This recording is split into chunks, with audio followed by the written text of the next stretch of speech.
Hey everybody, welcome to Goat's Rec Room for this weekend, May 27th, 2022. This is a show where I'm just giving you 4 picks, okay? 4 picks, things that I think you should be watching this weekend, going into next week. One pick is from the local theater, one pick is something new on home video, one pick is something I found streaming, and one pick is a classic movie, or not a classic so much, but something just deep catalog, I guess. I don't know if I would consider this week's a classic, but it's deep catalog that should be revisited, something from the past. All right, let's start off with number 1. My first pick at the local theater, still playing, at least where I am, and I think if you haven't had a chance to check it out, you really need to. It's The Unbearable... yeah, sure, let's go with that. The Unbearable Weight of Massive Talent. I thought I had written something else down, but no, this is the one I wrote down for this week. So this is the Nick Cageiest Nick Cage movie you're ever going to Nick Cage. Really weird for me because I watched Con Air for the first time right after seeing this movie, and this movie opens with Con Air's ending. So I kind of knew where Con Air was leading, I guess. If you asked me last year what I thought about the Nick Cage movie where he plays Nick Cage, I was excited to see it, but I also thought it was probably going to be terrible. Let's be honest. And let's all be honest about that. This movie sounded like really stupid, potentially fun, but really stupid. I think originally the idea was that he was trying to get a role in a Quentin Tarantino movie and that Tarantino was going to play himself was the idea.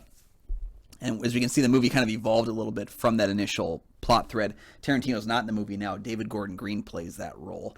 But it's not even about that anymore. It's really a buddy bromance movie with Nick Cage playing himself and Pedro Pascal playing this very famous or potentially infamous fan of his who's hired him for his birthday party and may have some secrets of his own.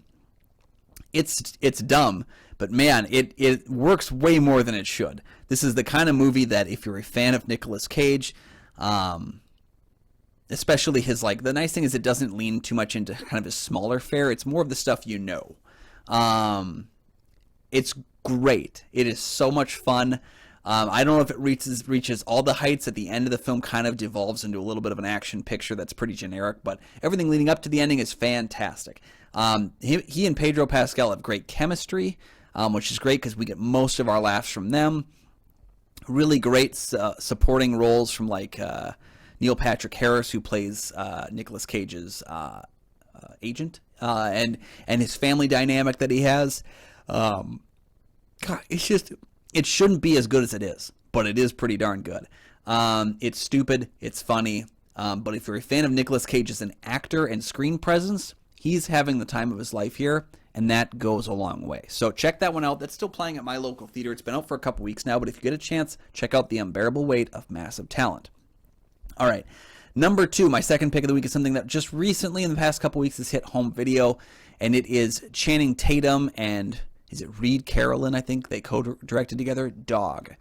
Dog is like 2 scenes away from being incredible. There's 2 scenes in the movie, and I won't dive into them, but maybe you'll see them. There's 2 scenes in the movie that I don't think work in the movie at all, but everything else really works well. It's a great boy and his dog story about PTSD, not just for the humans in our lives that go and fight for our safety, but the animals that sacrifice so much for our safety. I remember seeing this one in the theater, and again, this was one, again, just like Unbearable Weight. If you told me a year ago that Channing Tatum was going to return to acting, co-directing a movie called Dog, about a guy who gets a dog, I would have kind of thought, okay, like, all right, I guess, if you have to.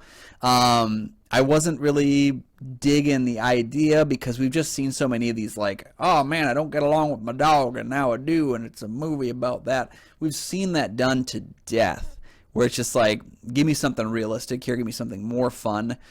We got that with this movie. I had a lot of fun. I think Tatum has to own the dialogue in the movie because he's with an animal, but his chemistry with the dog itself, the way in which the story melds around their emotional crux and what they can gain from each other if only they would open up, is really something special. It's a good movie, and I think we had a lot of tears in the theater. A lot of people in the theater watching this with me that were tearing up because it's a nice little emotional story, but it's also a lot of fun too. 2 scenes that don't work in it at all. But 2 scenes don't break a movie. They're pretty short. I just think the rest of the movie is way better than those 2 scenes. All right, so that's my second pick. We got Unbearable Weight of Massive Talent. We got Dog. Up next, I want to talk about a streaming pick, and this is actually, maybe you could call it cheating. This is a mini-series that I caught on HBO Max. It is a documentary mini-series. I don't watch a lot of these, except my wife watches like the first episode of a lot of them and then doesn't ever continue, but I want to see how the story ends. This is The Way Down on HBO Max. I believe it was 3 episodes, but they filmed an extra 2, kind of just following up on the show itself. And the 5 episodes are quite interesting. Sorry. Oh, goodness. The 5 episodes are quite interesting. It's all about Gwen Shamblin and her church, her mega church that she ran for many years, that she started and got going, that was all based around weight loss. Like, if you're fat, God doesn't love you kind of stuff. And if you want to get into heaven, you have to be skinny and healthy. And it's I'd never heard of it before, but it's really weird. Like, it's so odd that this was allowed to exist and still does exist. It's a very interesting background piece, and I think some elements of it, I think there probably could have been maybe 1 fewer episodes, but there's something in every layer of this show that is very engaging, very disturbing, very unusual, and something that you should definitely check out if you get the time to. And I think there tends to be 2 like schools of thought on these kinds of things, where it's like the faith-based viewers don't want to watch something that attacks churches, and the people who aren't of faith don't like watching the faith-based movies. I am a religious person. I am a faith-based person, and I don't have any issue with watching a documentary series about a really bad church and having the viewpoint of this is an unsafe place to be. The way that they kind of force you to think thin is the only way to go, because it forces people to make really terrible health choices in the name of looking thin. So The Way Down is really, it's a lot, but I think it's worth checking out. At least check out the first episode. If you're not interested after that, I get it. But this is one you should check out. It's a really disturbing documentary about a church that has been allowed to go on for some time that really shouldn't, because of the way it treats the people. It's very much a cult, and it's a cult that's completely legal in some way. So check that one out. All right, my last one, we're going to dive 5 years into the past. Not too far, just a little jump back into 2017. We saw the sequel to this film come out this year. I reviewed both films quite strongly, and I think this original film is pretty good too. And it is another adaptation of an Agatha Christie film. I think we talked about the sequel on this show a couple of months ago, but 5 years ago, we had the release of Murder on the Orient Express from Kenneth Branagh. I think it's a pretty good little caper. If you know the story, it's pretty similar to the story that the other adaptations have done, but Branagh hits it with a kind of a different flair, there's kind of this like, it's like a new directing on a classic old movie. The direction doesn't feel like we're trying to make it look like it came out in the 70s or anything like that. It's a very stylish direction, but it works pretty well for what the movie is trying to be. So check out Murder on the Orient Express if you like good crime capers, whodunits, if you will. If you're a fan of Knives Out, those kinds of stories, they all kind of come back to Kenneth Branagh. So check this one out. It's very, very worth your time. I think the sequel's pretty darn good as well. I can't tell you if I like Death on the Nile more or less. They're pretty close in how they relate. But yeah, they're both pretty solid little crime caper, whodunit kind of films. Check that one out, though. Came out only 5 years ago, but I missed it back then. I just recently watched it for the sequel, so check that out when you get a chance. All right, let's cover our 4 films again.